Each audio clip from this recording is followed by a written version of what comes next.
हमरा के एह मंच पर आमंत्रित कइल गइल बा भोलानाथ गहमरी जी का व्यक्तित्व आ कृतित्व पर प्रकाश डाले खातिर। सबसे पहले हम भोजपुरी के यशस्वी कवि भोलानाथ गहमरी जी का पुनीत स्मृति के श्रद्धासिक्त नमन करत बानी।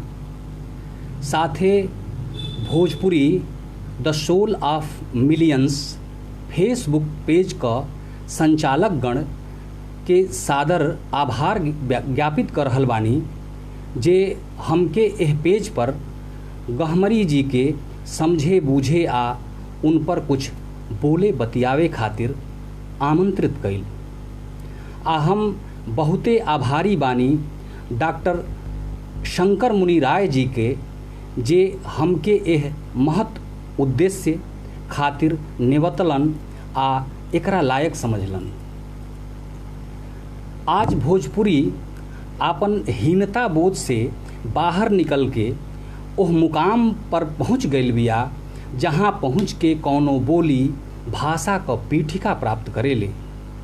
ई भाषा आज साहित्य, संस्कृति, शिक्षा, वाणिज्य, बाजार क साथे मीडिया मंडी के भी अपना ओर आकर्षित करे में सक्षम हो गइल बिया। डॉक्टर प्रभाशंकर पांडे हमरा से जुड़ गइल बालन, एह पेज से जुड़ल बालन। उनके हम बहुत बहुत आशीर्वाद, चूँकि छोट भाई हुअन, दे रहल बानी। विष्णु दत्त भैया जुड़ गइल बालन आ बहुत लोग दिखाई दे रहल बा। हम बात करत रहनी है कि भोजपुरी जौन पूरा विश्व में ए भाषा के बोले वाला लोगन का जौन संख्या बा वो 25 करोड़ बा। कौनो भाषा ओके बोले वालन का संख्या बल से ना बल्कि अपना साहित्य का संपन्नता से महान होले। आज भारत का साथे मॉरिशस, फिजी, गुयाना, सूरीनाम, दक्षिणी अफ्रीका, त्रिनिदाद आ नेपाल जैसन देशन में भोजपुरी बोल चाल क भाषा क साथे साहित्य क लगभग हर विधा में आपन दमदार उपस्थिति दर्ज करा रहल बिया। ऐसन समय में ई जानल जरूरी हो जात बा कि एह भाषा में गाजीपुर क साहित्यिक अवदान का बा। चाहे ई कहल जाओ कि गाजीपुर के साहित्यकार अपना कृतियन से एके संपन्न कई, चाहे संपन्न क रहल बा। डॉक्टर विवेकी राय, हम कुछ नाम बतावल चाहतनी जे गाजीपुर का साहित्यकार बा आ भोजपुरी में कुछ ना कुछ काम कइले बा।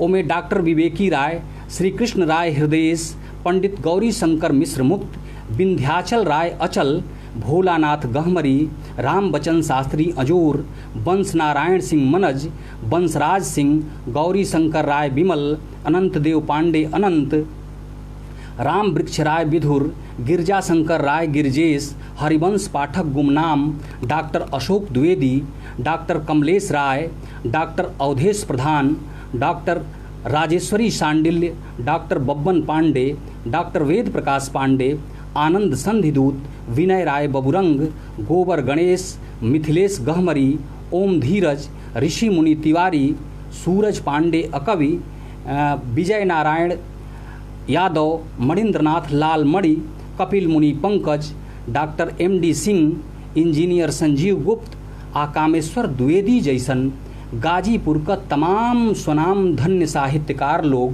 अपना उत्कृष्ट लेखन से एह भाषा आ एकरा साहित्य के सबलता प्रदान कइले बाड़न जा आ कर रहल बाड़न जा। गाजीपुर का यही साहित्यकारन में से एगो भोलानाथ गहमरी बाड़न, जिनकर पूरा नाम भोलानाथ श्रीवास्तव है। गहमरी जी उत्तर प्रदेश का गाजीपुर जनपद में एशिया का सबसे बड़हन गांव गहमर का रहवैया हुवन। इनकर जन्म 17 दिसंबर सन 1923 ईस्वी के बर्मा में भइल। आदरणीय शंकर मुनि राय जी दिखाई दे रहल बान, हम उनके प्रणाम करत बानी। दीपक कुमार राय जी दिखाई दे रहल बान। आदरणीय नीरज सिंह जी हमरा सामने दिखाई दे रहल बानी, उनके भी प्रणाम कर रहल बानी। कामेश्वर द्विवेदी जी दिखाई दे रहल बानी। हम बतावत रहनी ह कि इनकर जन्म 17 दिसंबर सन 1923 ईस्वी के बर्मा में भइल। चूँकि इनकर पिताजी रामचंद्र लाल ओहिजा कानूनगो रहलन, एह से गहमरी जी का 12वीं कक्षा तक का शिक्षा दीक्षा बर्मे में भइल रहे। उ इंटरमीडिएट विज्ञान वर्ग का छात्र रहलन। पिताजी का अवकाश प्राप्ति के बाद उनकर पूरा परिवार गहमर आ गई। एजा अइला के बाद उनकर नौकरी इलाहाबाद इलेक्ट्रिक सप्लाई यूनिट जवन ओ समय प्राइवेट रहल, ओहमे मीटर इंजीनियर का पद पर हो गई। गहमरी जी का भीतर जवन साहित्यकार रहे, ओकर जन्म इलाहाबाद में भइल। ओहिजा का साहित्यिक गोष्ठियन में ई हमेशा जात रहलन। इनका भीतर का साहित्यकार का निर्मित में उनके बनावे में जेह लोगन का सबसे बड़ योगदान रहल बा, उ अंजनी कुमार तिवारी द्रिगेश, युक्तिभद्र दीक्षित, हर्षप्रिय दर्शी, उमाकांत मालवी, अमरनाथ श्रीवास्तव, कैलाश गौतम रहलन जा। प्रारंभिक दौर में ई हिंदी में गीत लिखत रहलन, जौन मौलश्री नामक संग्रह में 1959 में छपल बा। इनके भोजपुरी गीत लिखे खातिर गोपाल दास नीरज जी प्रेरित कैलन। गहमरी जी उदार चेतना वाला दयावान प्रवृत्ति का नेक दिल इंसान हुवन। एकर परिणाम ई रहल कि इनकर जीवन हमेशा अभाव में बीतल। ई 4 पुत्रन आ 2 पुत्री का पिता हुवन। अरुण, पदुम जिनकर नाम देवेंद्र ह, शिशिर जिनकर एगो औरी नाम हेमंत बा, सत्येंद्र आ पुत्रिन में मृदुलता आ ज्योत्सना बानी। अरुण प्राइवेट डॉक्टर रहलन, जवन ए समय खुदे बीमार बाड़न। देवेंद्र जिनकर नाम पदुम बा, जमानिया तहसील में एसडीएम का पेशकार बाड़न। शिशिर हेमंत जी बिहार में जज बाड़न। आ सत्येंद्र बेगूसराय में सीजेएम कोर्ट में क्लर्क बाड़न। गहमरी जी का छोट बेटी ज्योत्सना श्रीवास्तव मोहम्मदाबाद गाजीपुर तहसील में अधिवक्ता बाड़ी। ई ह गहमरी जी का पूरा पारिवारिक पृष्ठभूमि। एक चीज़ और ही बता देना चाहतनी कि अंत तक उनका सेवा शुश्रूषा में जे लागल रहे उ ज्योत्सना श्रीवास्तव रहली, आ उनका साहित्यिक साधना का उ सहचरी भी रहली। इनके जीवन से जुड़ल एगो विचित्र बात ई बाकी जवन गहमरी जी जीवन भर गहमरी शब्द के उपनाम का रूप में अपना नाम का साथे लगौले रहलन, अर्थात अपना गांव गहमर से जुड़ाव का बोध पूरा साहित्य जगत के करावत रहलन। उ गहमर में बहुत कम रहल बालन। उ अवकाश प्राप्ति के बाद गाजीपुर आ बालापुर अपना बहिन के हैं रहत रहलन। कालांतर में उ अस्थाई निवास आपन बालापुर में बना लेहलन। गहमर का कुल घर दुआर बेच देहलन।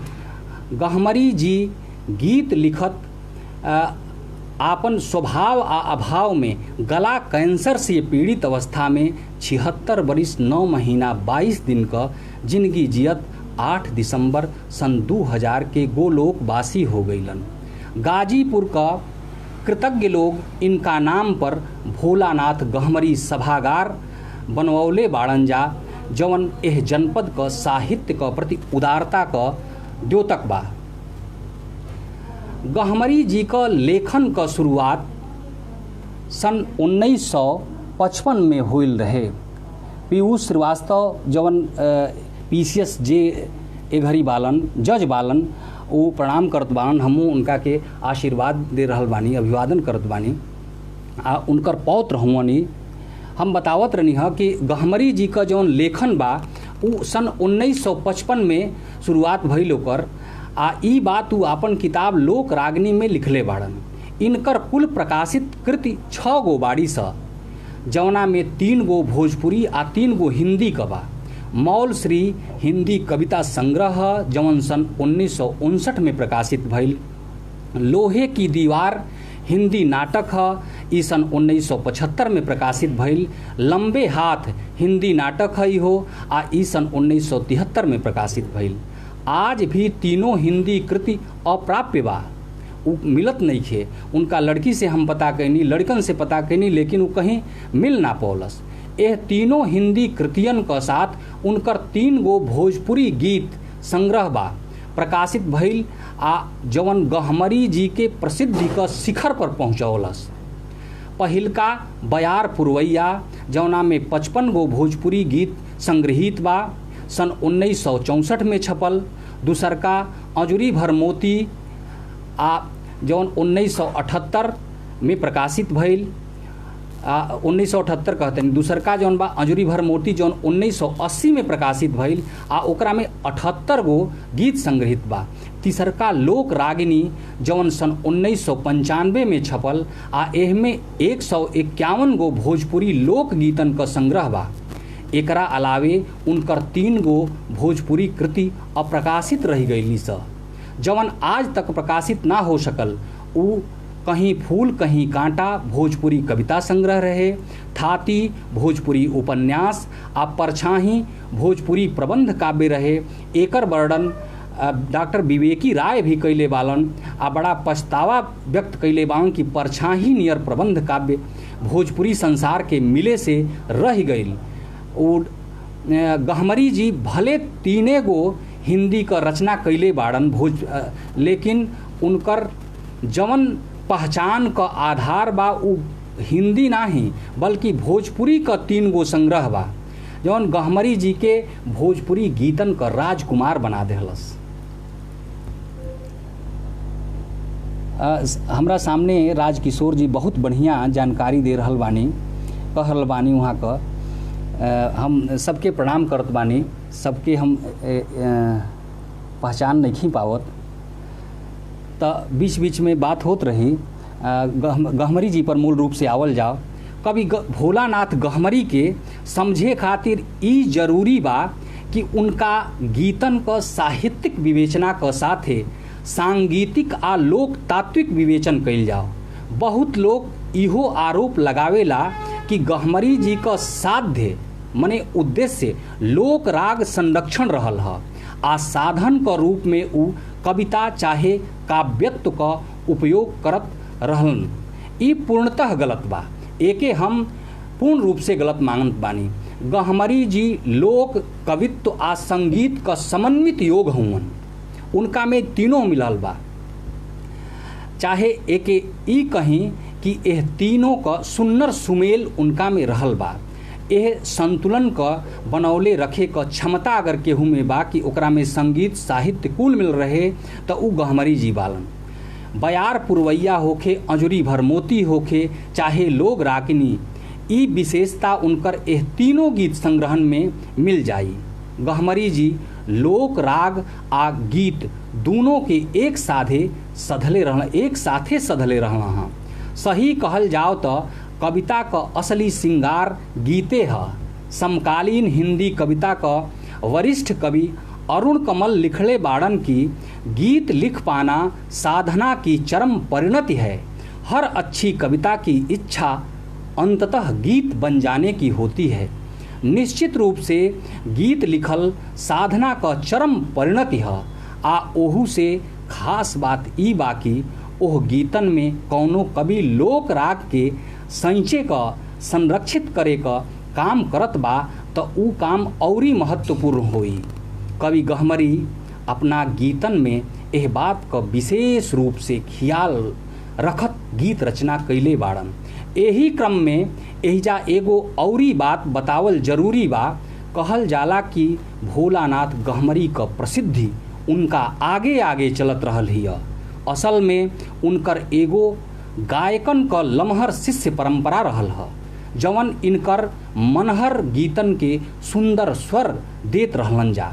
ओहमें सबसे पहिल आ ऊंच स्थान भोजपुरी का मोहम्मद रफ़ी कहाए वाला मोहम्मद खलील का बा।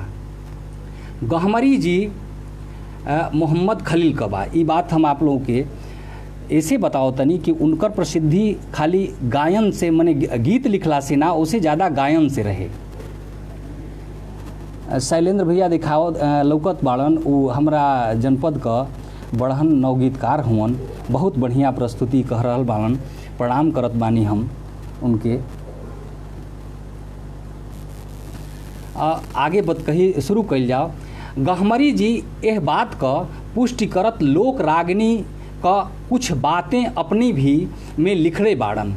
इनका गीतन के आपन स्वर देवे वाला गायकन में मोहम्मद खलील, लल्लन सिंह, चंद्रमोहन सिंह, उमेश कनौजिया, पुरुषोत्तम सिंह, कामेश्वर सिंह, आनंद सिंह, भरत शर्मा व्यास, मनोज तिवारी, मदन राय, गोपाल राय, सरोज बाला, संतोष श्रीवास्तव, संज्ञा तिवारी, सरिता शिवम, अर्चना श्रीवास्तव, गायत्री पांडे, कनकलता, निशा श्रीवास्तव, मधुबाला आदि लोग बा जे रेडियो स्टेशन आ दूरदर्शन से अपना मधुर स्वर में इनकर भोजपुरी गीतन के गा के विशेष यश अर्जन कैल।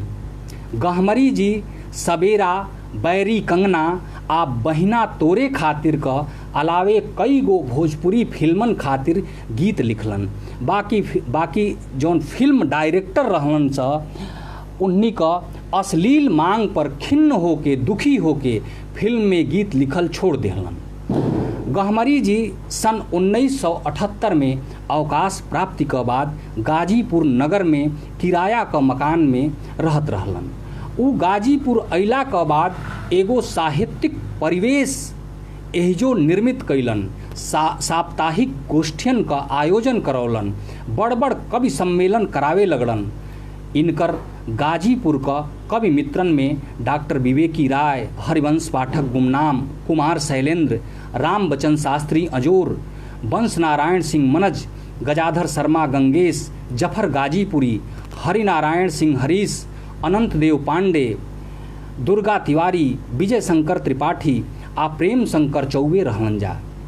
गहमरी जी के उनका विशिष्ट साहित्यिक उपलब्धि खातिर हिंदी संस्थान उत्तर प्रदेश का राहुल सांकृत्यायन पुरस्कार, लोकमान्य कवि का उपाधि, हिंदी अकादमी हैदराबाद आ भोजपुरी अकादमी पटना से काव्य शास्त्री का उपाधि, अखिल भारतीय भोजपुरी संस्थान लखनऊ से भोजपुरी शिरोमणि सम्मान, हिंदी साहित्य सम्मेलन प्रयाग से साहित्य वारिधि का उपाधि से विभूषित कइल गई।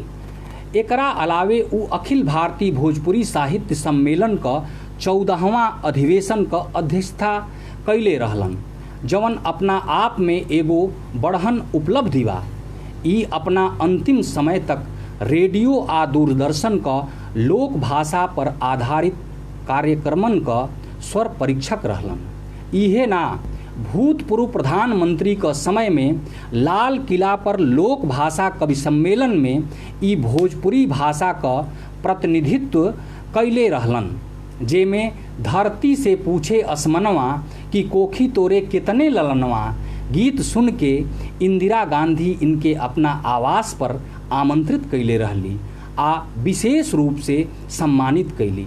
गहमरी जी जितना भोजपुरी साहित्य खातिर महत्वपूर्ण रहलन, उतने मंच खातिर जितना उ रेडियो दूरदर्शन खातिर महत्वपूर्ण रहलन, उतने लोक गायकन खातिर। भोलानाथ गहमरी का भोजपुरी के सबसे बड़ जवन योगदान बा उ ई बा कि उ भोजपुरी गीतन के बहुश्रुत बनौलन, बृहद जनव्याप्ति देहलन। चाहे ई कहल जाओ कि उ भोजपुरी गीतन का साधारणीकरण कैलन। जवन शिष्ट जनता भोजपुरी गीतन का मतलब फूहड़ कैसेटिहा गीत जानत रहे, ओके उ मधुर लोक लयाश्रित गीत सुने का आदि बनौलन। आ भोजपुरी का भीतर जवन हीनता बोध रहे ओकरा से ओके निकाल के जन में भोजपुरी खातिर स्नेहिल समादर भाव भरलन। उ अपना अजूरी भर मोती गीत में कह रहल बाड़न। देखी का कहत बाड़न, नेह भरल भोलानाथ गहमरी का भोजपुरी के जौन सबसे बड़ योगदान बा ओकरा बारे में उ देखी का कह रहल बाड़न। श्याम श्रवण बहुत बेजोड़ बत कही। वाह शैलेंद्र भैया कह रहल बाड़न कि वाह अक्षय जी बहुत सिलसिलेवार हार्दिक बधाई। हमरा के कामेश्वर द्विवेदी जी दिखाई दे रहल बानी, चूँकि बहुत छोट छोट लौकत बा।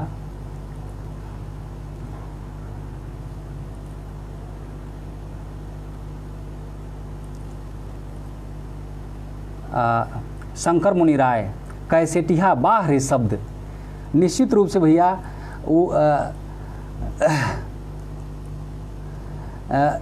कैसेट का गीत जौन हमनी के अश्लीलता परोसले बा, ओकरा प्रति ओकरा विरोध में सबसे बड़ योगदान गहमरी जी का बा। इनकर योगदान प्रणम में बा। लोकगीत के इतना सरस बनौलन, इतना मने सहज बनौलन कि उ जौन कैसेटिया गीत रहे ओकर आकर्षण समाप्त होइल। हर्ष वर्धन चतुर्वेदी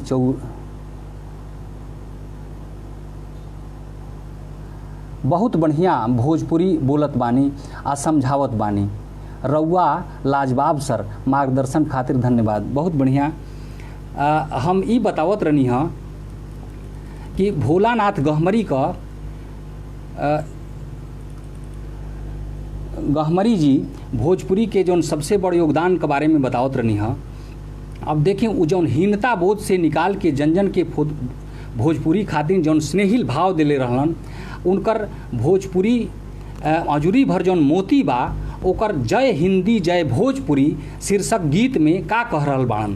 कहतलन कि नेह सनल भाषाई अमृत रस घोरे, नेह सनल भाषाई अमृत रस घोरे, गांव नगर गीत मधुर प्राण संग जोरे, पतझर के दिन जैसे लागे बहार के, जय जय जय जय हिंदी बिंदी लिलार के, जय जय जय भोजपुरी पायल झनकार के, जय जय जय भोजपुरी पायल झनकार के। अमृत रस घोरे वाली एह नेह सनल भोजपुरी भाषा का भोलानाथ गहमरी बॉब डिलन हवन। अमेरिकी गीतकार बॉब डिलन के सन 2016 का साहित्य का नोबल पुरस्कार दिहल गई। ये विशेष बात आप लोग के हम बता रहल बानी, ओकर उद्देश्य आगे समझ में आई जाई। नोबल पुरस्कार समिति ओह अवसर पर कहले रहे कि बॉब डिलन महानतम जीवित लोक कवि हैं। अमेरिकी लोक गीतों को नया आयाम देने के लिए इन्हें यह पुरस्कार दिया जा रहा है।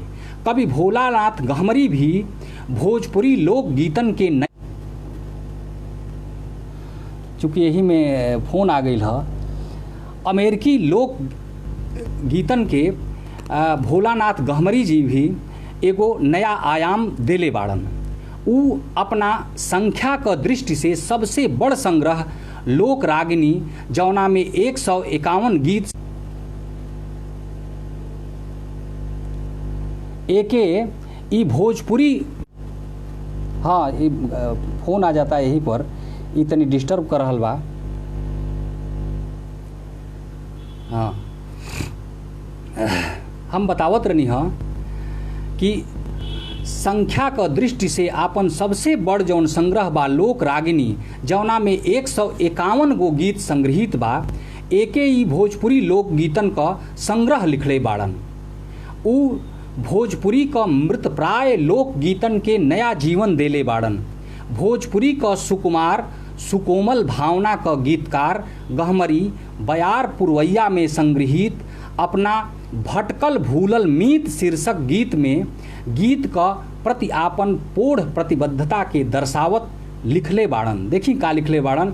भटकल भूलल मीत गीत क बस्ती में तू आव, भटकल भूलल मीत गीत क बस्ती में तू आव, असमंजस क चौराहा से आगे पांव बढ़ाव, भटकल भूलल मीत गीत क बस्ती में तू आव। आज क काव्य संसार जवन असमंजस क चौराहा पर खड़ा बा, ओके गीत क बस्ती में एक दिन लवटही के परी। सही कहल जाओ तो गीत हिया क दोल ह। श्रीपाल सिंह छेम अपना एगो गीत में कह रहल बाड़न, जवन बहुत बढ़िया बात बतौले बाड़न कि न छीनो गीत ये मुझसे, न छीनो गीत ये मेरे, प्रकृत पहले पहल भोले पुरुष के पास जब आई, अचानक बज उठी सूने मनों की बीन सहनाई, हिया के दोल हैं इसमें, न छीनो गीत ये मुझसे, न छीनो गीत ये मेरे। ई श्रीपाल सिंह छेम का कविता रहा। गीत में हिया के दोलित करे वाली, हिया में हिलोर उठा देवे वाली शक्ति होले। गहमरी जी का भोजपुरी का पहिल का संग्रह बयार पुरवैया का भूमिका में डॉक्टर हजारी प्रसाद द्विवेदी बहुत बड़ विद्वान रहलन आ वो ललित निबंधकार सब केहू जानता। वो देखी लिखत का कहले बाड़न, वो लिखले बाड़न कि निस्संदेह भोजपुरी बड़ी सशक्त भाषा है। उसके परुष और सुकुमार पहलुओं की जानकारी और उपयुक्त रूप से प्रयोग करने का कौशल भी श्लाघ्य है। बयार पुरवैया के अन्य गीतों के साथ ही कुछ ऐसे भी गीत हैं जिनका चित्रण बड़ा ही स्वाभाविक और हृदय स्पर्शी है। प्रतिज्ञा गीत कहीं भीजे न कजरा में विरहणी की आकांक्षाओं के साथ ही साथ उसकी कल्पित आशंकाओं को भी अभिव्यक्त करना कवि की दक्षता का ही परिचायक है। गहमरी जी लगभग हर मंच से यह गीत के जरूर सुनावस। यह गीत का उ आपन हर संग्रह में संग्रहित कैले बाड़न। लोक धुन का विशेष प्रवक्ता रहा, समझ लें। लोक धुन उनका इतना क्यों ना जानत रहा। ओके एह गीत के वो लोक धुन झूमर में आबद्ध कैले बाड़न। एह गीत का सुहराई का अगर निदर्शन हमनी का नहीं जा करत तो हमनी का ये वक्तव्य बेमानी कहाई। ऐसे हम वो गीत प्रस्तुत कर रहल बानी आ लगभग वही धुन में प्रस्तुत कर रहल बानी। सुनल जाओ। भीजे जो अचरा त भीजे हो कहीं भीजे न कजरा, भीजे जो अचरा त भीजे हो कहीं भीजे न कजरा। चुनी चुनी फूलवा क हार बनवली, रची रची मेहंदी से हाथ रचवली। सूखे मेहदिया त सूखे हो कहीं सूखे न गजरा। ठाढ़ी दुवरिया केहू त समुझावे, ठाढ़ी दुवरिया केहू त समुझावे। कौने कारण पिया आजो न आवे, रूठे जो सुधिया त रूठे हो कहीं रूठे न जियरा। रूठे जो सुधिया त रूठे हो कहीं रूठे न जियरा। कैसे कहीं सखी मनवा के बतिया, कैसे कहीं सखी मनवा के बतिया।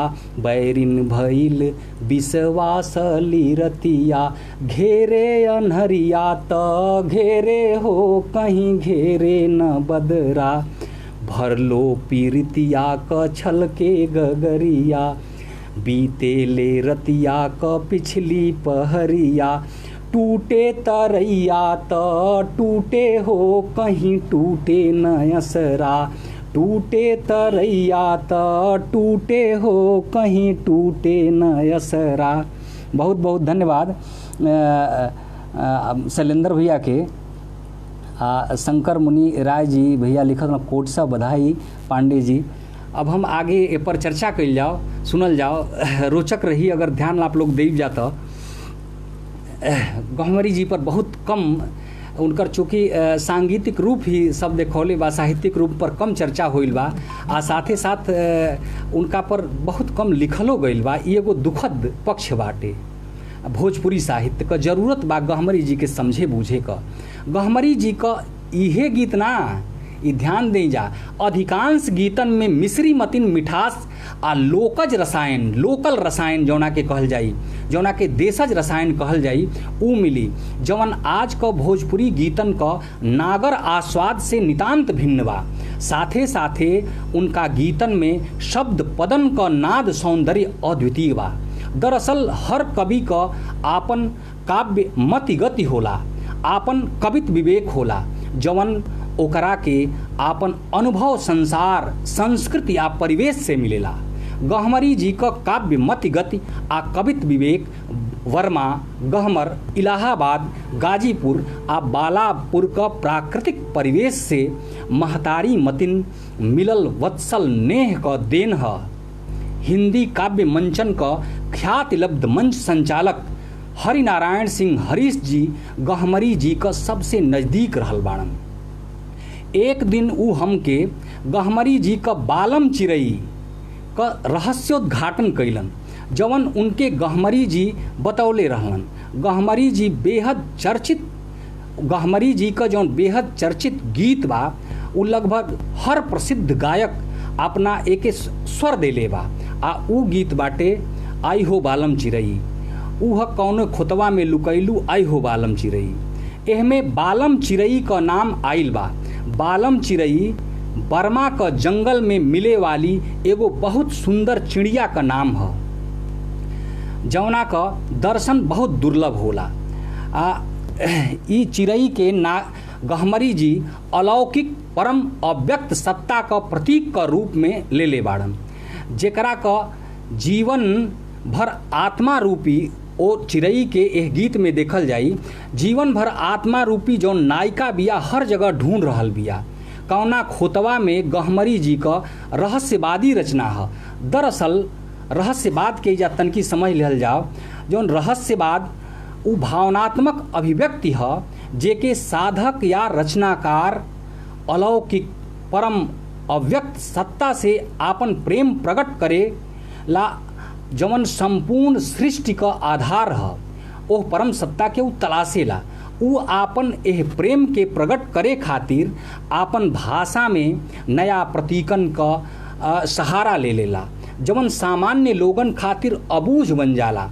गहमरी जी का इहे ना बल्कि कई गो गीत ऐसन बात जौना में ऐसने भावात्मक रहस्यवाद का निदर्शन होत बा। कौनी नगरिया मोरा सैया जी का डेरा, इहो गीत यही स्तर का श्रेष्ठ गीत बा। मूल रूप से रहस्यवाद में प्रेम का 4 गो स्तर मिलेला। पहिलका स्तर है अलौकिक सत्ता का प्रति आकर्षण। दूसरका स्तर पर अलौकिक सत्ता का प्रति दृढ़ अनुराग। आ तीसरका पर असह्य विरहानुभूति। आ चौथका स्तर पर जब आत्मा जाले या साधक जाला तो ओकरा के मधुर मिलन का आनंद मिलेला। संत कवि कबीर दास में ई चारों अवस्था लौकत बा। छायावादी जौन कवयित्री रहली सब जानता महादेवी वर्मा के, उनका में मिलन का मधुर आनंद का वर्णन नइखे मिलत। यही तरह भोलानाथ गहमरियों का जितना रहस्यवादी गीत बा ओहमें मिलन का मधुर आनंद नइखे मिलत, बल्कि ओह अलौकिक सत्ता का प्रति आकर्षण, अनुराग आ विरहानुभूति लौकत बा। ओह परम सत्ता का खोज आ ओके पावे का छटपटाहट एमे दृष्टिगोचर हो रहल बा, दिखाई देत बा। ओह गीत के देखल जाओ कि ओमे का कह रहल बाड़न। कहतलन कौने खोतवा में हो, कौने खोतवा में लुकैलू आहिरे बालम चिरई, आहिरे बालम चिरई। बन बन ढूंढली दर दर ढूंढली, ढूंढली नदी कतीरे। साँझ के ढूंढली रात के ढूंढली, ढूंढली होत फजीरे। मन में ढूंढली जन में ढूंढली, ढूंढली बीच बाजारे। हिया हिया में पैठ के ढूंढली, ढूंढली बिरह के मारे। कौने अतरा में हो, कौने अतरा में समैलू आहिरे बालम चिरई। दूसरा बंद में देखी का कहतलन, गीत के हम हर कड़ी से पूछली, पूछली राग मिलन से। छंद छंद लय ताल से पूछली, पूछली सुर के मन से। किरिन किरिन से जाके पूछली, पूछली नील गगन से। धरती आ पाताल से पूछली, पूछली मस्त पवन से। कौने सुगना पर हो, कौने सुगना पर लोभैलू आहिरे बालम चिरई। और अगला बंद में देखी का कहता, मंदिर से मस्जिद तक देखली, गिरिजा से गुरुद्वारा। गीता और कुरान में देखली, देखली तीर्थ सारा। पंडित से मुल्ला तक देखली, देखली घरे कसाई। सगरी उमिरिया छछनत जियरा, कैसे तोहके पाई, कौने बतिया पर हो कौने बतिया पर कोहनैलू, आहिरे बालम चिरई हो आहिरे बालम चिरई। विष्णुदेव भैया वाह भाई कहतलन, अक्षय कीर्ति हो दुबे जी कहतलन। दुबे जी हमनी का जनपद का बहुत बड़ जौन बा तौन महाकाव्यकार हुमन, प्रबंध काव्यकार हुमन, तो उनको के हम प्रणाम करतनी, अग्रज लोग के प्रणाम करतनी। आगे जुड़ल जाओ, इसे जुड़ल बहुत जरूरी बा, उनका लोक लयन के समझल जरूरी बा, उनके समझल जरूरी बा संगे संगे।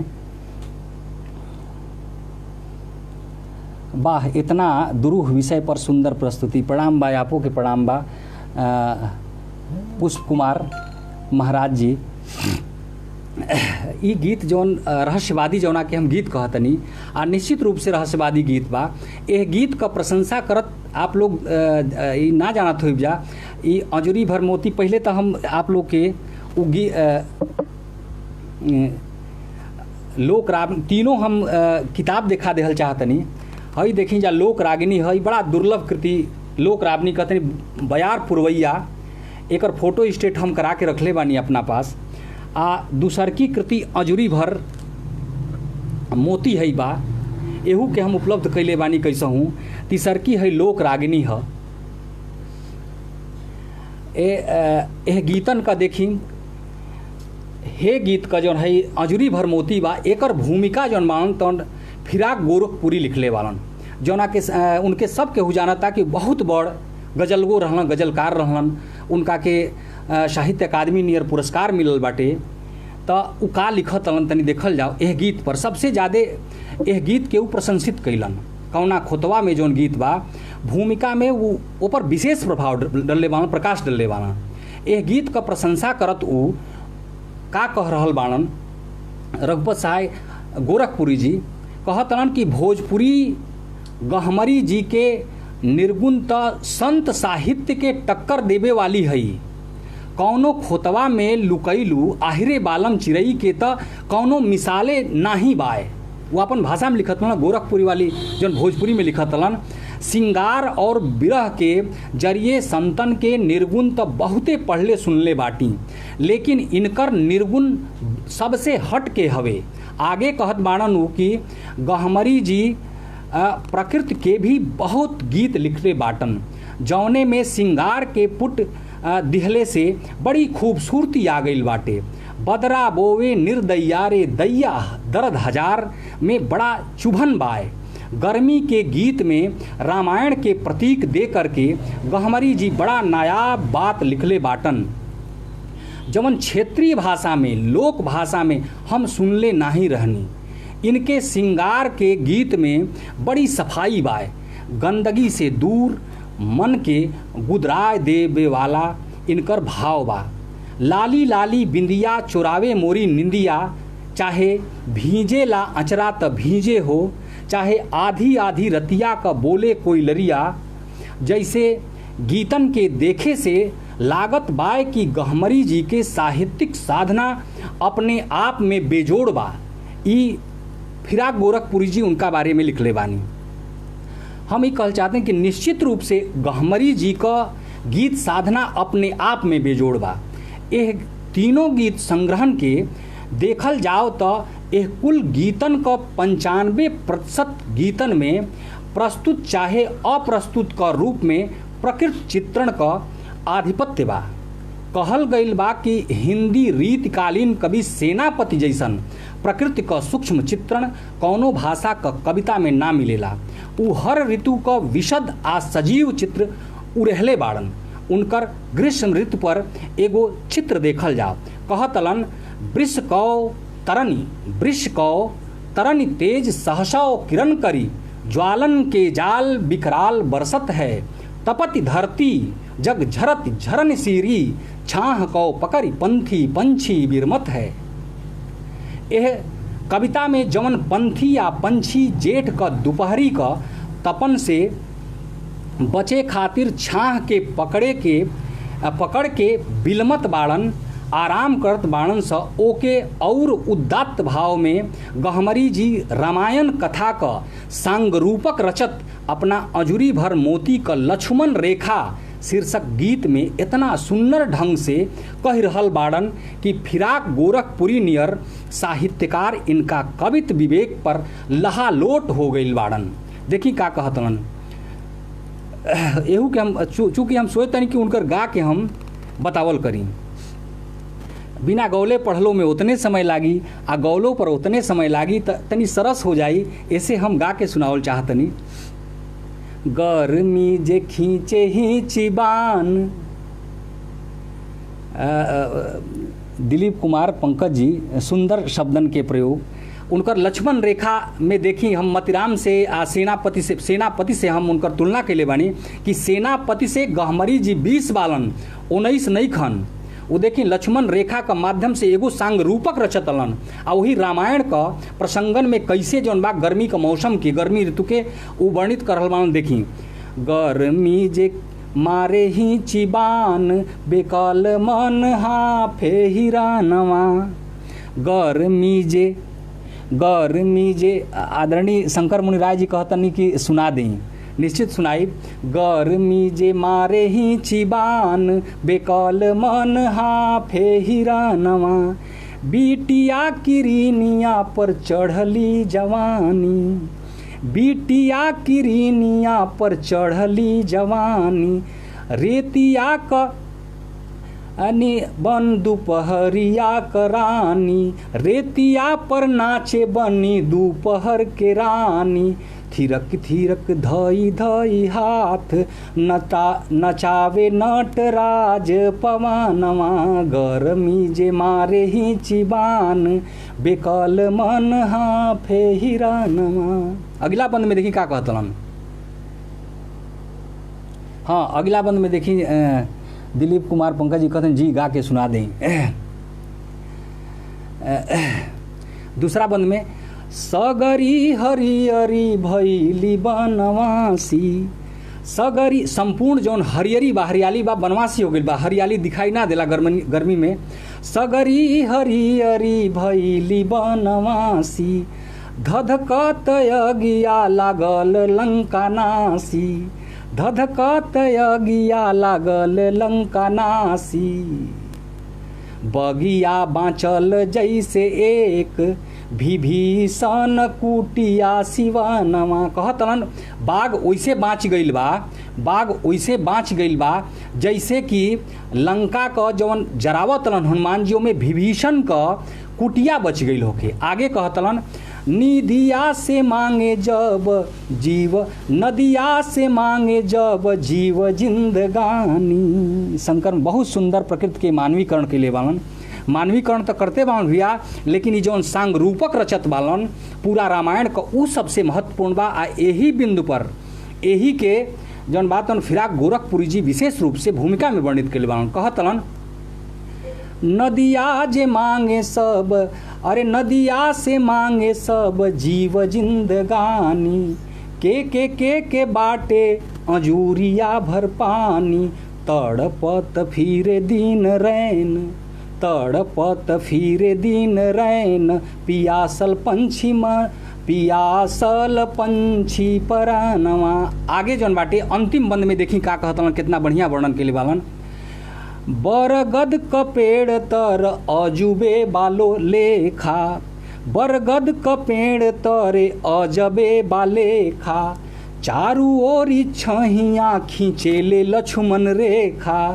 चारू ओरी छहिया खींचेले लक्ष्मण रेखा। चौआ जपेलन राम नाम। चौआ कहल जाला पशुन के। पशु कैसे ओमे जौन बा बरगद के छाया में इकट्ठा होके आ राम नाम जपतलन। ई सांग रूपक जौन बा लक्ष्मण रेखा से लेहल गईल बा। त कहतलन कि चौआ जपेलन राम नाम, न लांघे धूप बनी के रवानवा। चौआ जपेलन राम नाम, न लागे धूप बनी के रवानवा। ई गर्मी का वर्णन बा। ई हमरा जनाता कि सेनापति का केहू से जौन बा तन बेजोड़ बाटे।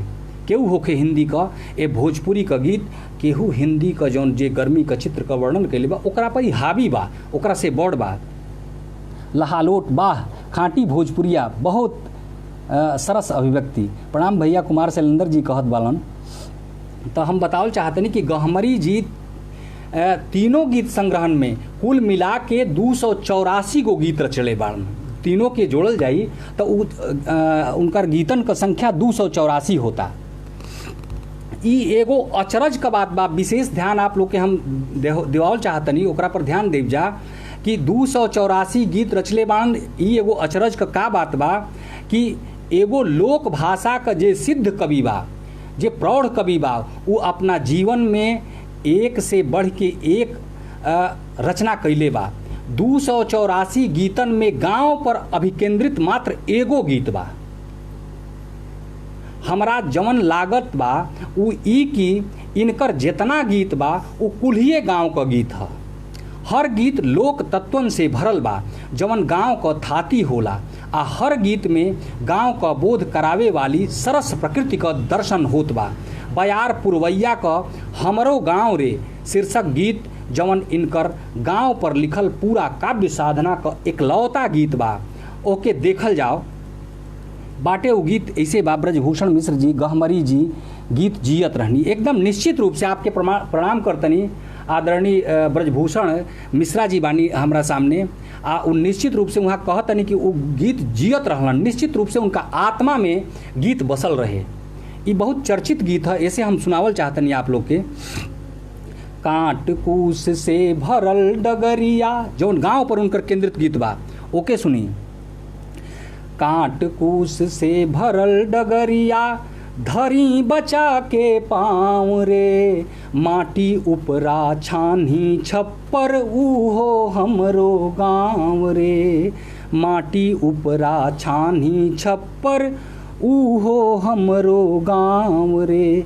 चान सूरज जिनकर रखवारा, माटी जिनकर थाती। लहरे खेतन बीच फसलिया, देख के लहरे छाती।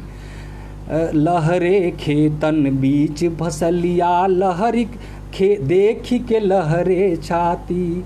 घर घर सब कर भूख मिटावे, नाही चाहे नाम रे। माटी उपरा छानी छप्पर ऊहो हमरो गाँव रे। चारू ओर सुहावन लागे निर्मल ताल तलैया, अमवा की डरिया चढ़ी बैठल गावे गीत कोयलिया। थकल बटोही पल पर बैठे आमवा क छाह रे। माटी उपरा छानी छप्पर ऊहो हमरो गाँव रे। माटी उपरा भोजपुरी के सौंदर्य पर इतना बढ़िया वर्णन कैनी कि मिजाज मस्त हो गई। पुष्प कुमार जी, हम आपका प्रति आभार व्यक्त करत बानी। आगे हम सुनाओ तो उनकर जौन गांव पर गीत बा कि सनन सनन सन बहे बयरिया। एकर ध्वनि विधान आप देखी, सनन सनन सन बहे बयरिया, चरर मरर बसवरिया। सनन सनन सन बोले बयरिया, चरर मरर बसवरिया। घरर घरर घर मथनी बोले, दहिया की कहतरिया। सांझ सवेरे गैया बोले, बछरू बोले माँव रे। माटी उपरा छानी छप्पर ऊहो हमरो गाँव रे। अगला बंदवा, निक से पनिया के पनी घटवा, घूंघट काढ़े गुजरिया। मथवा पर धई चले डगरिया, दुई दुई भरल गगरिया। मथवा पर धई चले डगरिया, दुई दुई भरल गगरिया। सुधिया आवे जो नंद गाँव से, रोवे सौ सौ सांव रे। माटी ऊपर छानी छप्पर ऊहो हमरो गाँव रे। आखिरी बंद देखिए। तन कोयला मन हीरा, चमके चमके कलश पीरतिया। तन कोयला मन हीरा चमके चमके कलश पीरितिया सरस स्वभाव स्नेही जिनकर अमृत बासल बतिया सरस स्वभाव स्नेही जिनकर अमृत बासल बतिया नेह भरल निष्कपट गगरिया नेह भरल निष्कपट गगरिया छल के ठामे ठाम रे माटी उपरा छानी छप्पर ऊहो हमरो गाँव रे माटी उपरा छानी छप्पर ऊहो हमरो। गोपाल भट्ट जी जय हो भोजपुरी, जय हो, आपो के जय हो। बहुत भोजपुरी से जुड़ल जे लोग बाटे साहित्यानुरागी लोग सब दिखाई दे रहल बा। देखिए ई गांव पर उनकर गीत रहा, लेकिन एगो एमे बात बा, यह गीत में गांव के जवन रूप का दर्शन आप लोग कैनी हजा, वो रूप आज का गाँवन में नइखे रह गई। आज गांव में गौगरिया जौना का वर्णन के लिए मान गहमरी जी नेह भरल निष्कपट गौगरिया का जगह पर कटुता आ ईर्ष्या ले बा। ई गीत सन 1963 में लिखल गई रहे आ ओ समय बहुत हद तक गांव का भीतर गांव बचल रहे। आज आधुनिकता का दैत एह हद तक गांव में आपन पांव पसार देले बा कि गांव का लोगन में जवन सुकोमल भावना रहे उ मर रहल बा, जवन स्नेहिल सौहार्द रहे उ मर रहल बा। वैमनस्य कटुता शोषण गांव का मूलाधार हो गईल बा। हमरा एह बात का पुष्टि बहुत हद तक प्रोफेसर वशिष्ठ अनूप का एक गजल पंक्तियन से हो रहल बा। देखी का कहतन, हमारे गांव में चलकर कभी देखो नज़ारा यह, हमारे गांव में चलकर कभी देखें नज़ारा यह, मगर के साथ कैसे आदमी पानी में रहता है। गरीबों के लिए इज्जत बचाना है बहुत मुश्किल, अभी भी गांव में होरी परेशानी में रहता है, अभी भी गांव में होरी परेशानी में रहता है। स्वतंत्रता प्राप्ति का इतना दिन बादो जब भारतीय किसान हल्कानी परेशानी में बा, त आज का नीति नियंता आ देश चलावे वाला नेता लोगन के डूब मरे के चाहिए। संस्कृति का शेषनाग ललित निबंध में कुबेरनाथ राय भारतीय किसानन का दीनहीन दशा पर प्रकाश डालत लिखले बाड़न कि आज किसान एक ओर सरकार व बनिए द्वारा, दूसरी ओर श्रमिक शक्ति की राजनीति द्वारा दो पाटों के बीच में फंसकर पिस रहा है। सत्ताधारी और विरोधी दोनों खेमों में कृषक मेध यज्ञ चालू है। सबकी उन्नति हो रही है, पक्के मकान बन रहे हैं, बैंक में खाते खुल रहे हैं, लोगों का भविष्य सुरक्षित किया जा रहा है। इस प्रगति में के महापर्व में यदि किसी की अधोगति है तो वह है किसान की। किसान से मेरा तात्पर्य हरित क्रांति के मालिकों से नहीं, बल्कि छोटे छोटे किसानों से है। ये छोटे छोटे किसान गृहस्थ ही संस्कृति के शेषनाग हैं और सबका भार वहन करने के लिए अभिशप्त हैं। ई कुबेरनाथ राय जी संस्कृति के शेषनाग जौन बाटे ओ निबंध में ई लिखले बाड़न अपना किसानन खातिर। किसान के ग्राम देवता भी कहल जाला, ये आप लोग जानत होइब जा, जेकर वर्णन करत डॉक्टर राम कुमार वर्मा कहत बाड़न कि हे ग्राम देवता नमस्कार, सोने चांदी से नहीं किंतु तुमने मिट्टी से किया प्यार। माटी से प्यार करे वाला यह ग्राम देवता का आज का दशा ई बा। ई केहू से जवन एकर दशा बा उ केहू से, आपसे चाहे हमसे, केहू से छिपल नहीं है। यही किसानन का दीनहीन दशा का वर्णन गहमरी जी अपना जिंदगी किसान कर रहल बाड़न, जवन बयार पुरवैया में छपल बा। हाँ देखी का कहतलन, हई हम त किसान सारी दुनिया के जान। हई हम आदरणीय ब्रजभूषण मिश्र जी के, अच्छा शैलेंद्र जी कह रहल बानी, गांव के परिदृश्य भले बदल। अच्छा आदरणीय ब्रजभूषण जी मिश्र, अच्छा शंकर मुनि राय जी, संस्कृत के शेषनाग। बाघ त संस्कृत का शेषनाग बहुत महत्वपूर्ण शंकर मुनि राय जी कहले बान कि संस्कृत के शेषनाग, संस्कृत के शेषनाग उनकर किसानन पर आधारित बड़े बहुत महत्वपूर्ण निबंध है।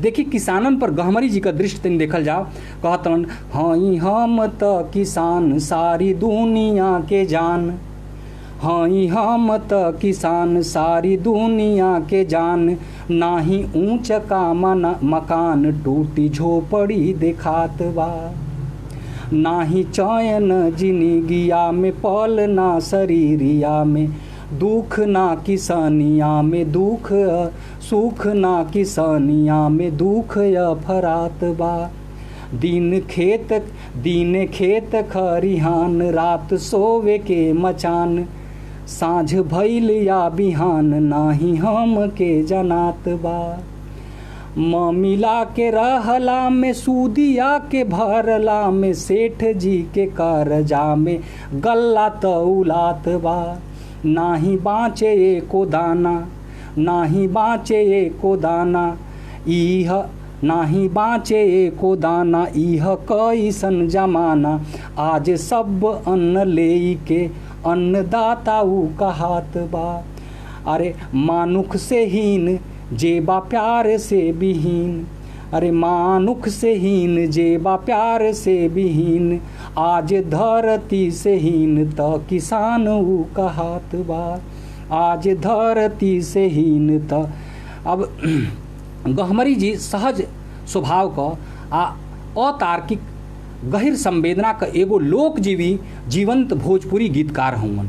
ए बात के एहिजा बतावल ऐसे जरूरी बा कि गहमरी जी ना भोजपुरी का अधिकांश कवि गीतकार कौनो मतवाद से आबद्ध होके रचना नइखन जा कैले, ओह लोगन के जवन विषय घटना संवेदित कैले बा ओके सहज भाव से लिखले बाड़न जा।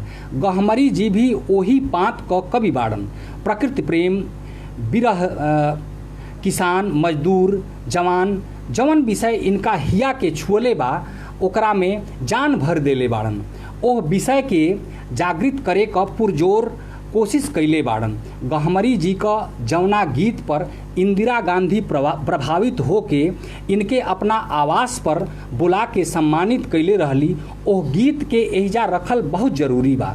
धरती से पूछे असमनवा जवन अजूरी भर मोती में संग्रहित बा, ई गीत आकाश आ धरती का आपसी संवाद में लिखल गईल बा। 1978 से 1989 से वहाँ के हमार परिचय रहल। गहमरी जी हमार घर पवित्र कैले रहनी 1990 में, ये ब्रजभूषण भैया लिखले बालन। हम गीत बतावल चाहतनी, धरती आ आकाश पर आधारित जौन बा, धरती से पूछे असमनवा। एह गीत में गहमरी जी का उदात्त राष्ट्रवादी चेतना का सहज निदर्शन होइल बा। ई गीत कई बेर रेडियो आ दूरदर्शन पर संक्षिप्त काव्य रूपक का रूप में प्रस्तुत कइल गइल बा। एके देखल जाओ, ई गीत का बा। आकाश आ धरती का संवाद में बा। हम दू चारे बंद, खाली दू बंद सुनावल चाहब, ऐसे कि समय बहुत होत बा आ उनकर पूरा बात रखल जरूरी बा।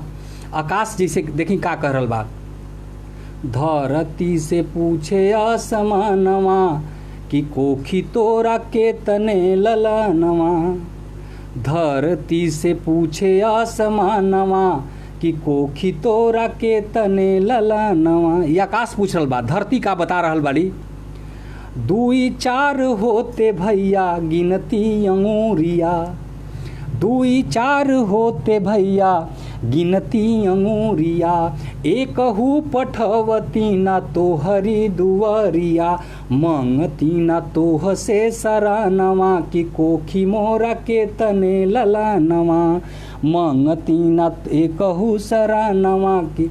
आकाश देखी का कह रहल बा फिर, कैसे कैसे राखेलू तू इनके जोगाई के, कैसे कैसे राखेलू तू इनके जोगाई के, काटेलू तू गाढ़ कैसे सबके मिलाई के, हंसी हंसी करेलू बिहानवा की कोखी तोरी के तने ललनवा। देखिए अब धरती का कह रेल बाड़ी, किछु खेले माटी धूरी घरवा अंगनवा, किछु खेले तोप टैंक लेई के सिवानवा, बाकी सब खेत खरिहानवा, कि कोखी मोरा के तने ललानवा, बाकी सब के तने। अब आकाश का देखी, आकाश कह रहल बाणन कि जब जब घेरे बहिनी विपत्ति बदरवा, कैसे बचावेलू तू अपनो अचरवा, भीजे नाही कवने करानवा, कि कोखी तोरे के तने ललानवा।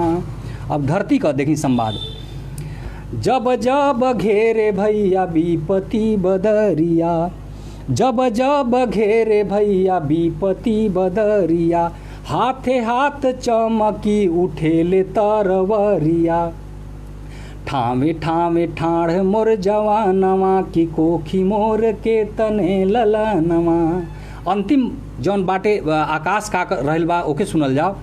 पवलू सपूत पूत कौने तपस्या, कौना तपस्या से तू ऐसन पुत्र पौले बालू। पवलू सपूत पूत कौने तपस्या, रानवा में जूझे बीनु भूखिया पियसिया, कहाँ बसे इनके परानवा, कि कोखी तोरा के तने ललानवा, धरती से पूछे असमानवा, कि कोखी तोरे के तने ललानवा। ई रहा धरती आकाश का संवाद में लिखल गेल गीत धरती से पूछे असमानवा। धरती का जौन वत्सल भाव बा, वत्सल भाव के लेके एह स्तर का राष्ट्रीय गीत भोजपुरी साहित्य में बहुत कम लिखाइल बा। भोजपुरी का विराट रचना फलक एह छोट व्याख्यान में समेटल बहुत मुश्किल काम बा। सन 1991 में भारत में उदारीकरण आइल आ भारत का जनता के सर्वांगीण विकास का सपना दिखावल गईल। एह सपना से एगो सहज स्वभाव का भोला गीतकार भोलानाथ का मन काहे ना प्रभावित हुई।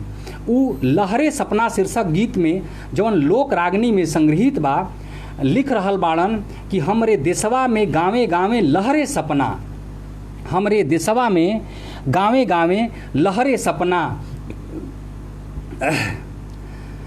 टूट गईल आज खेतिहर के निदिया, चमकल बा माथे बिकसवा के बिंदिया, भरल अनजवा से घर अंगना, हमरे देशवा में गावे गावे लहरे सपना। अगला बंदबा की खेतवा बधरिया में उपजेला मोती, अब ना मोहाल हुई है दोनों जून रोटी, सुख के बयरिया बहेले सजना हमरे देशवा में, दूसरा के असरा ना अब कौनो लागे, अपने ही जंगरा पर किस्मत जागे, हमरो पसीना बा हमार विधना, हमरे देशवा में गावे गावे लहरे सपना।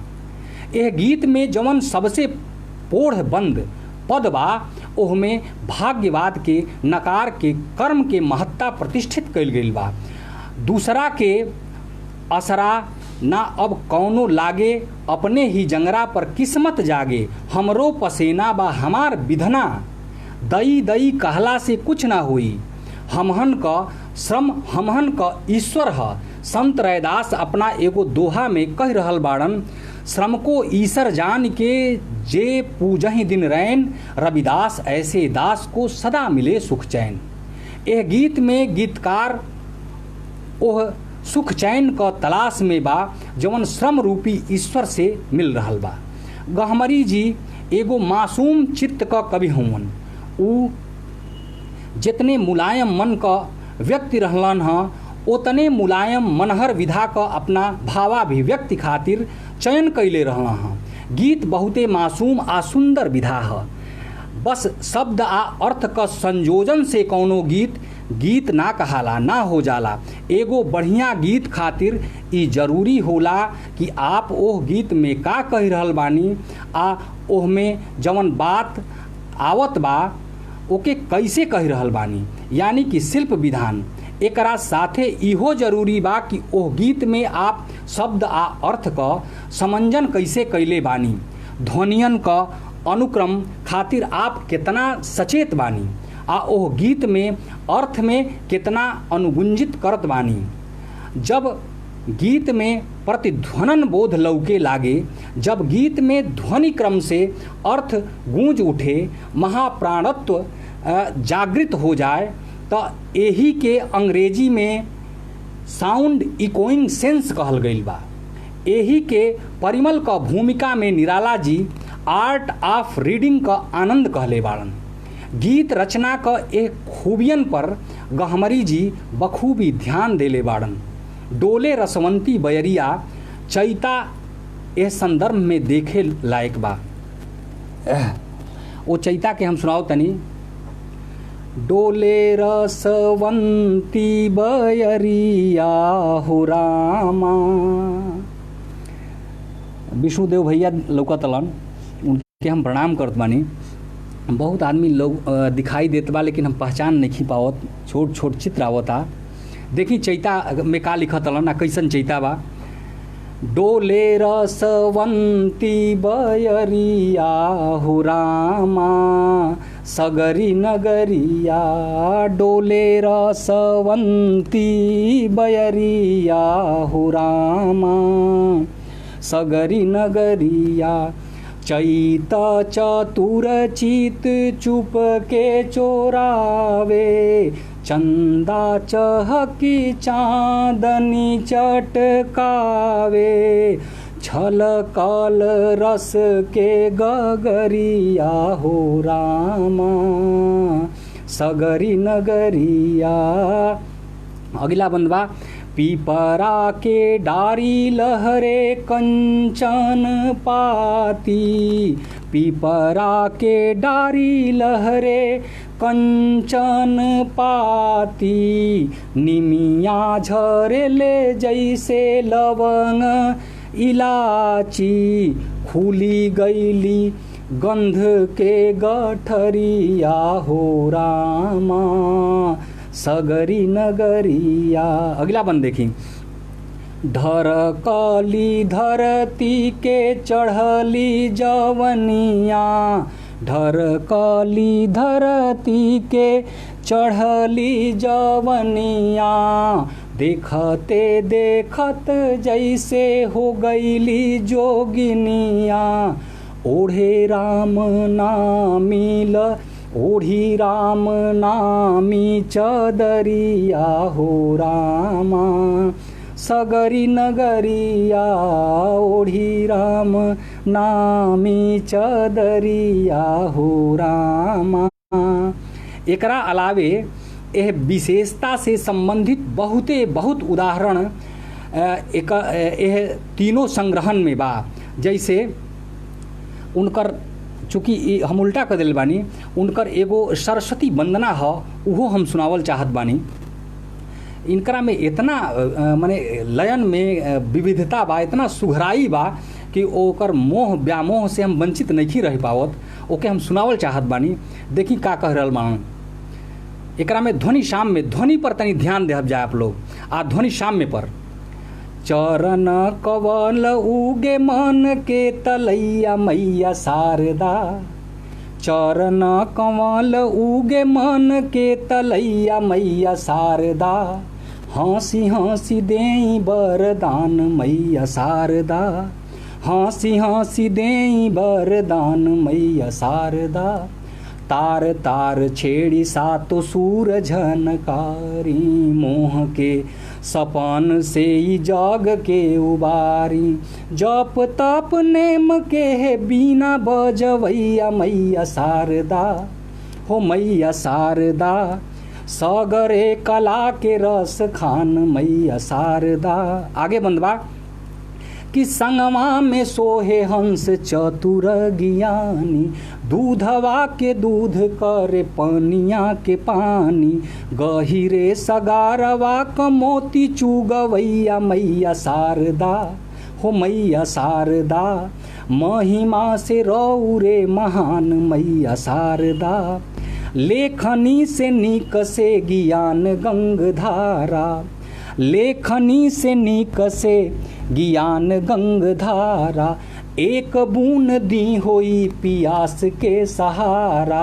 भगतन के हामी हर भगतन के हामी हर।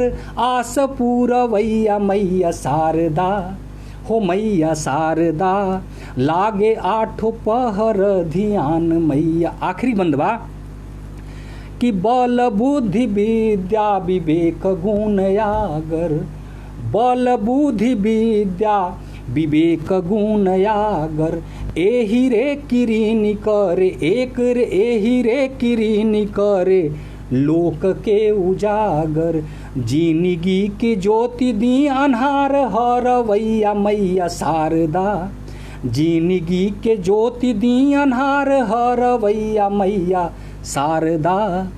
बसेला चरण में परान मैया शारदा, बसेला चरण में परान मैया। कवि ओकर कविता में वाह। गहमरी जी का गीतन में वस्तुगत वैविध्य से ज़्यादा शिल्पगत वैविध्य, जो शिल्प का वैविध्य बा ऊ ज़्यादा मिली। लोक रागिनीन के तो आधुनिक भोजपुरी साहित्य का राग लक्षण ग्रंथ कहे के चाहिए। काहे कि ओमे बड़ी बारीकी से पूर्वी, कहरवा, झूमर, खेमटा, विदेशिया, होली, चैता, चैती, कजरी, जतसार, पिड़िया, विवाह आ सोहर, यह 13 रागन पर आधारित 128 गो गीत बा। हर राग का पहले खड़ी बोली में विशद लक्षण, ताल, ठेका आ धुन का साथे लिखले बाड़न। गहमरी जी का ई काम गीत प्रेमी आ गायक दोनों लोगन खातिर वरदान बा। ई जोगा के रखे वाली बेहद महत्वपूर्ण कृति बिया। लोक रागिनी का भूमिका में लोक साहित्य का मर्मज्ञ मूर्धन्य विद्वान डॉक्टर कृष्णदेव उपाध्याय मुग्ध भाव से लिखत बाड़न की इस मोह भ्रमित युग को गीतकार गहमरी का महत्वपूर्ण योगदान यह है कि इन्होंने लुप्त प्राय होते जा रहे सांस्कारिक गीतों को जीवित रखने का भगीरथ प्रयास किया है। मैं विश्वास के साथ कह सकता हूँ कि स्वर्गीय महेंद्र मिसिर के पश्चात गहमरी ने स्वतः आज की पीढ़ी में अपनी एक पहचान बनाई है, जिनके गीत जन जन के गीत हो गए हैं। इसलिए यदि मैं इन्हें गीत पुरुष कहूँ तो कोई अतिशयोक्ति नहीं होगी। गीत पुरुष गहमरी जी यह तमाम खासियत का साथ आपन तीनों गीत संग्रहण में जवन भाषा का प्रयोग कैले बाड़न उ नागर भोजपुरी है। भोजपुरी का ठेठ शब्दन का साथे साथे हिंदी और दूसर भाषा से आयल शब्दन के सहज रूप से अपनौले बाड़न। एकरा पीछे जवन कारण हमरा के लागत बा उ ई कि गीत भाषा का पहुँच जन जन तक आसानी से हो जाए आ गीतन का भाव तक पहुँचे में लोगन के कौनो कठिनाई न होखे। अपना यह गीत तीनों गीत संग्रह में वो आपन भावाभिव्यक्ति खातिर सहज बिंब प्रतीकन का प्रयोग कैले बाड़न। बहुत अबूझ आ काव्य का विषय वस्तु से बाहर दूर ले जाए वाला बिंब प्रतीक गीत खातिर हानिकारक होला। ओह विषय वस्तु के पाठक श्रोता का ध्यान बिलगावे का काम करेला। गहमरी जी का तीनों गीत संग्रह एक कुल जटिलता से बीच बीच में आ जाता। अब आखिरी चल रहा बा। अब अधिक से अधिक 10 मिनट हम ले सकीला, ऐसे ज़्यादा ना ले। गाजीपुर साहित्य के एगो ना ध्यान ए पर आप लोग को चाहब हम हमार जौन गाजीपुर बा जौना जनपद का हम रहे वाला बानी ओकर बारे में बता रहल बानी कि गाजीपुर साहित्य के एगो ना दूगो भोलानाथ देले बा। पहिला भाषा विज्ञान का भोलानाथ आ दूसरा भोजपुरी का भोलानाथ।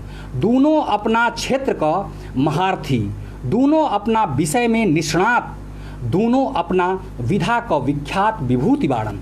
भाषा विज्ञान का भोलानाथ अगर लोक शब्दन का सुमंगल गवेषणा कैलन तब भोजपुरी का भोलानाथ ओह लोक शब्दन के सुरभित फूलन का रंग में डुबा के मधुरिम गीतन का सर्जना कैलन। भोजपुरी का भोलानाथ कद का छोट लेकिन कविता का बहुत बड़ कवि रहलन। आवे वाला समय गहमरी जी का कृति व्यक्तित्व का साथे उनकर कृतियन का सम्यक समीक्षा आ सहज आकलन करी तब उनकर महत्ता आ भोजपुरी में उनका ऊंचाई के समझ पाई। जय भोजपुरी जय भारत, जय भोजपुरी जय भारत। हम एक बार फिर धन्यवाद देहल चाहब राय साहब के आ एह मंच के जे हमरा के इतना बड़ भोजपुरी क कवि पर व्याख्यान देवे खातिर आमंत्रित कइल।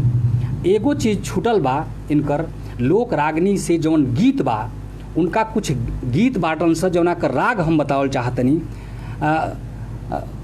शंकर मुनि राय जी से हम चाहत मानी कि अगर 15-20 मिनट और मिल जाए तो उनका कुछ रागन के हम बता देती। बहुत सुंदर गोपाल भट्ट जी राउर प्रस्तुति के नमन। राय साहब से हम जानल चाहत बानी कि अगर कहती तो शंकर मुनि राय जी हम आदेश चाहत बानी कि कुछ उनकर जौन लोक राग बा ओकरा बारे में हम चर्चा क लें, ओकरा रागन के बारे में बताएं।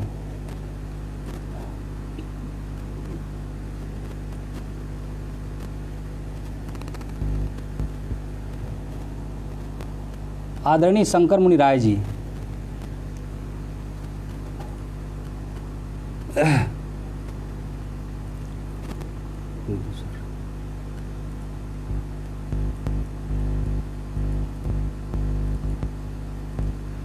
आदरणीय शंकर मुनि राय जी,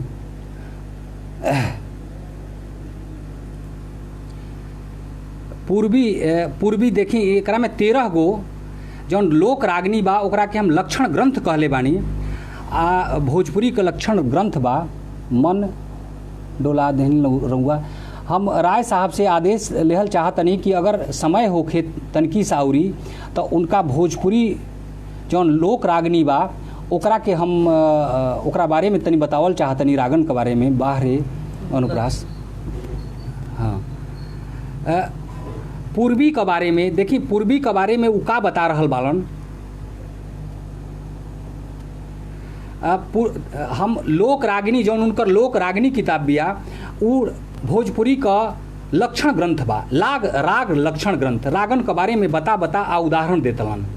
उ समझ ले कि 128 ऐसा गीत बाड़ी सा, तो ओकरा में हम पूर्वी के बारे में बताते हैं। पूर्वी के बारे में लिखले बानन कि लोक धुनों में पूर्वी एक अत्यंत प्रचलित एवं लोकप्रिय धुन है जो उत्तर प्रदेश के पूर्वांचल तथा बिहार के पश्चिमांचल में बड़े चाव से गाया जाता है। उनकर दू खाली लाइन पूर्वी का और लोक रागन का हम देतनी। देखिए पूर्वी में का कहतलन।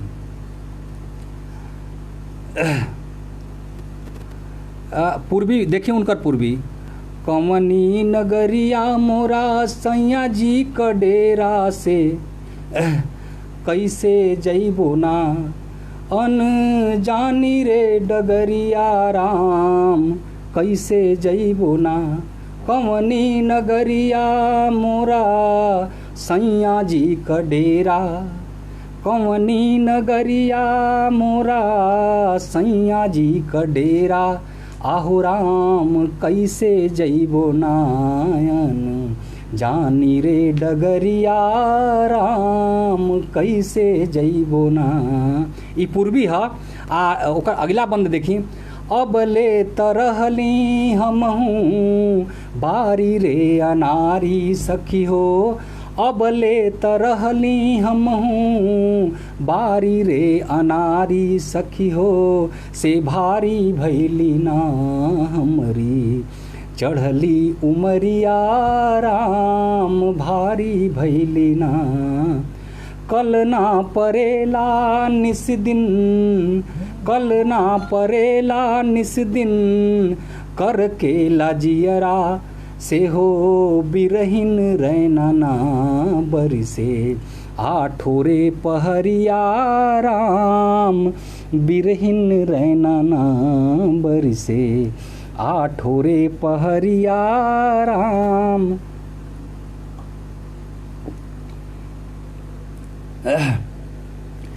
एकर अगला बंद देखी।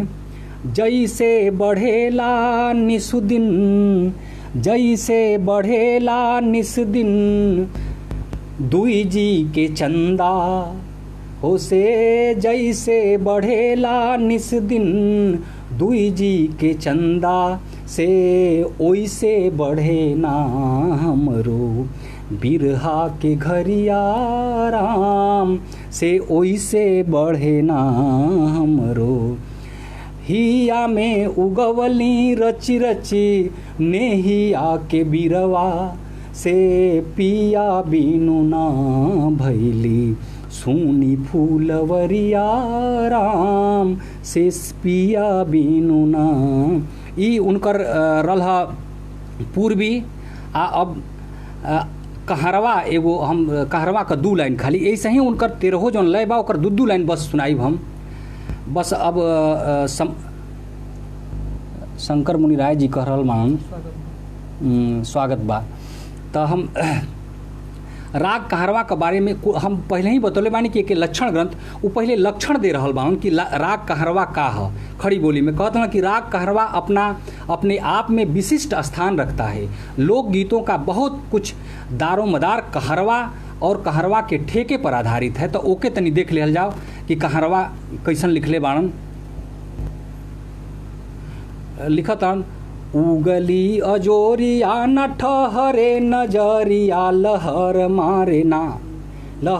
मारे ना पिया खेतवा बधरिया लहर मारे ना हो लहर मारे ना। जिंदगी भइली आजु हमरो किसानी धरती के अंग अंग चढ़ली जवानी ढर के ले चारू ओरिया रस के गगरिया लहर मारे ना हो लहर मारे ना। बस एक एक बंद हम उनकर कुल रागन के स्पर्श क दिहल चाहतनी। एकरा बाद झूमर चूँकि झूमर तो पहले ही हम सुना चुकल बानी तो झूमर का अलावे विदेशिया बा। विदेशिया बहुत चर्चित लय है। रघुवीर नारायण जी भी विदेशिया के में लिखले बालन। इजा विष्णुदेव भैया बालन शैलेंद्र जी कामेश्वर द्विवेदी जी बहुत लोग बा। विदेशिया एगो हम उदाहरण देते हैं। रघुवीर नारायण जी का जो विदेशिया बा वो भोजपुरी का राष्ट्रगान कहल जाला। वह सुंदर सुभूमि भैया भारत के देशवा से मोर प्राण बसे हिमखोह रे विदेशिया। तो वही तर्ज पर ओहू के लेले बावन विदेशिया के कहत कोटि कोटि प्राण हउए भारत के देश कोटि कोटि प्राण हउए भारत के देशवा से अखिया के हमरो पुतरिया धरतिया जे करे ही माथे बा हिमालय के मुकुटिया से मुखड़ा बा उगली अंजोरिया धरतिया मुखड़ा बा। अगला राग उनकर देखल जाओ होली बा। होली के भी बहुत मधुर होली अथवा फाग हमारे रंगों का त्योहार कहा जाता है। कहतलन बसंत के दिन में होलिका दहन आ फिर बुढ़वा मंगल तक इसको गाया जाता है। तो होली का 2 लाइन बस हम बता के अपन वक्तव्य के ख़त्म करब। मोरा फागुन में जियरा बहके लला मोरा फागुन में जियरा बहके। ये देखें ऐसे सब परिचित हुई चूँकि बड़ा चर्चित है। मोरा फागुन में जियरा बहके लला मोरा फागुन में जियरा बहके रंग अबीर उड़त गलियन में रंग अबीर उड़त गलियन में केहू बसावे हमें अखियन में अंक लगावे कस के लला मोरा फागुन में जियरा बहके। आगे देखिए चैता हम चूँकि सुना चुकल बानी। चैता अगला राग बा। चैता का आगे कजली के कहतलन कि कजली अपने में लोक धुनों की मलिका कही जाती है, वह रानी कही जाती है। तो कजली एगो देखल जाओ। आ कजली का गहमरी जी 2 रूप बतौले बालन। एगो मिर्जापुरी कजली आ एगो बनारसी कजली। दोनों कजली के तनी तनी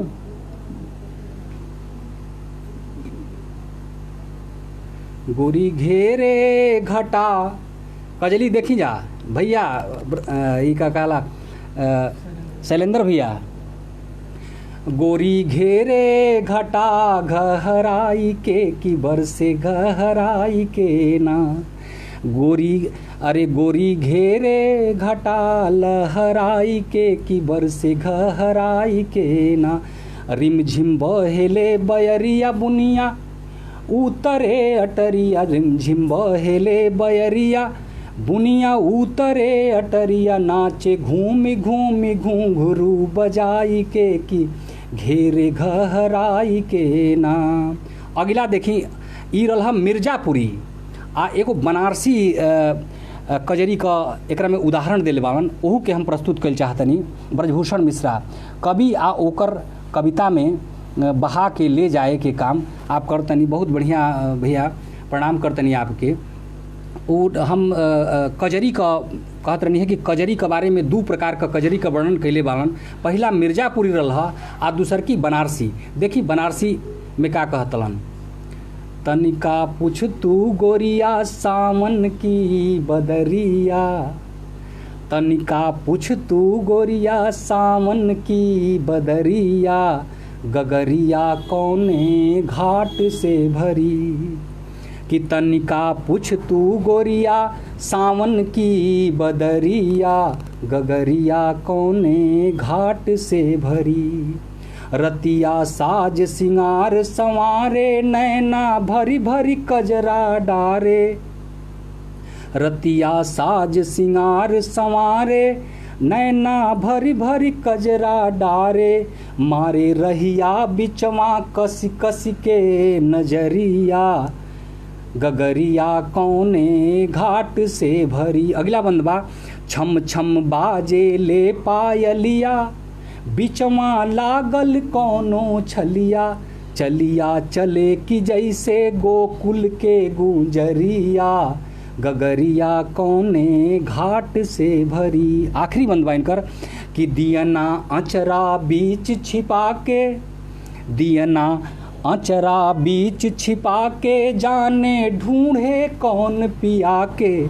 दियना अचरा बीच छिपा के, जाने ढूंढे कौन पिया के। उतरे आसमान से धरती के दुअरिया, गगरिया कौने घाट से भरी। तो ई बनारसी कजरी रहा। ओकरा बाद जतसार पीड़िया आ ओकरा बाद जौन बात विवाह गीत सोहर ये कुल का वर्णन कैले बालन। एगो सोहर से हम गीत का समापन करब। सोहर जौन बाटे वो गीत के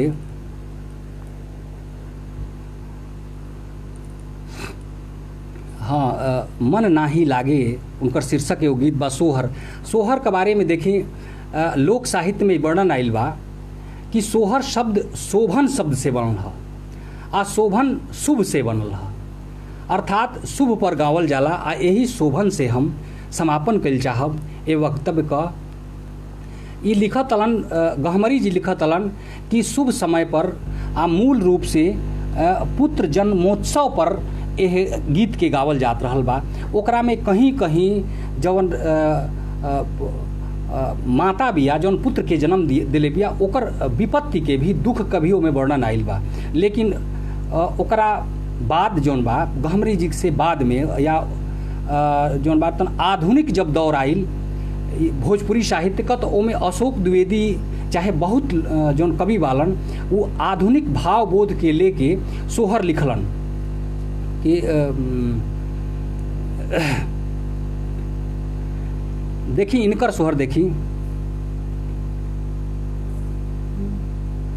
मन नाही लागे पिया घरमा अंगन मोर झंझलागे हो। मन देखी एगो जौन बाड़े तौन जे बच्चा जन्म दिले बा माता उ का कह रहल बिया, मन नाही लागे पिया घरवा आंगन मोर झंझलागे हो। ललना जर ताड़े जिंदगी के बगिया की आचरा होरिल बीनु हो। ओकर माने बालक नइखे गोद में ओकरा पर कह रहल बिया, अबे जन्म का बात में नइखे आइल। अंगना में रोपली सनहिया की बिरवा कई करंग हो। ललना पाते पाते फूले ले बेलिया की सोहे नाही फर बीनु हो। कुइया खनवली दुवरवा त गहिरे पोखरवानु हो ललना बूझे ना, पियसिया हमार की बून भर पानी बीनु हो। आखिरी बा, गंगा जमुनवा नहैली सूरज धार दिहलीनु हो, ललना पवलीना मुकुति के राह की छतिया में दूध बीनु हो, ललना। तो ई शोभन रहा, शोभन मने सोहर आ उ आधुनिक भावबोध का भी गीत लिखले बालन। तो आखिरी ई जौन बा हमार गीत प्रस्तुति रही आ एकरा बाद एक कार्यक्रम का समापन 3 मिनट औरी। वो जौन आखिरी गीत लोक रागिनी का आखिरी आज चाहे कहल जाओ कि उनका पूरा रचना धर्मिता का आखिरी गीत बा, वो बाटे ओकर शीर्षक बा मन पूनम के चांदनी। ई कोनो लोक राग में नहीं खे, घर द्वार का गीत कह के या घर बार का गीत कह के वो ओकरा में संग्रहित कैले बान। कहतन कि ओमे का आवत ताटे ई आखिरी बाटे, देखब जा। चंदन चंदन आज भइल तन, चंदन चंदन आज भइल तन, मन पूनम के चांदनी, सांस सांस पर थिरकी उठल अब लोक राग के रागिनी, सांस सांस पर थिरकी उठल अब लोक राग के रागिनी।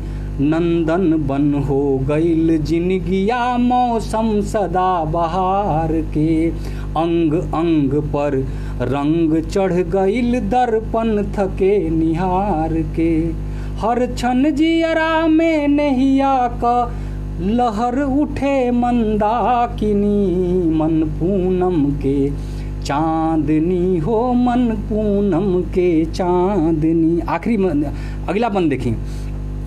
आज सुहागिन भइल लेखनी, जागे भाव पियार के, आज सुहागिन भइल लेखनी, जागे भाव पियार के, भीतर के अजगूत साधना साधे रूप सिंगार के, धीरे से पट खोल घुंघुट के, धीरे से पट खोल घुंघुट के, बिह से रचना कामिनी, मन पूनम के चांदनी हो, मन पूनम के चांदनी। आखिरी मन वक्तव्य का हमारा आखिरी बात रही कि लागे रोज दिवाली होली सुर गूंजे संगीत के, लागे रोज दिवाली होली सुर गूंजे संगीत के, आठों पहर नयन में राखे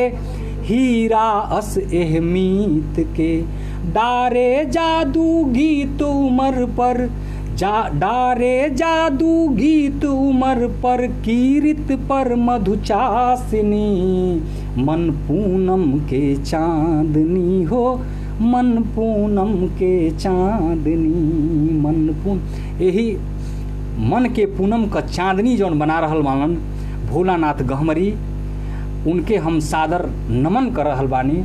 आ साथ में हम पुनः एक बार दोबारा हम एह मंच पर हमके आमंत्रित करे खातिर एह मंच का संचालक लोग के नमन कर रहल बानी। साथ में शंकर मुनि राय जी के, जिनकर उपनाम गड़बड़ है, ओ गड़बड़ जी के भी हम नमन कर रहल बानी। बड़ा उपनाम बड़ा विचित्र बा। हमार बालक गण जौन बालन वो गड़बड़ नाम सुन के हंसत रहा, तो हम चाहब कि आग्रह करब कि गड़बड़ वजह से हटा देती तो बहुत बढ़िया रही। ऐसे हम शंकर मुनि राय जी के पुनः जौन बा धन्यवाद आप प्रणाम कर रहल बानी। बहुत बहुत धन्यवाद एह मंच पर आमंत्रित करे खातिर।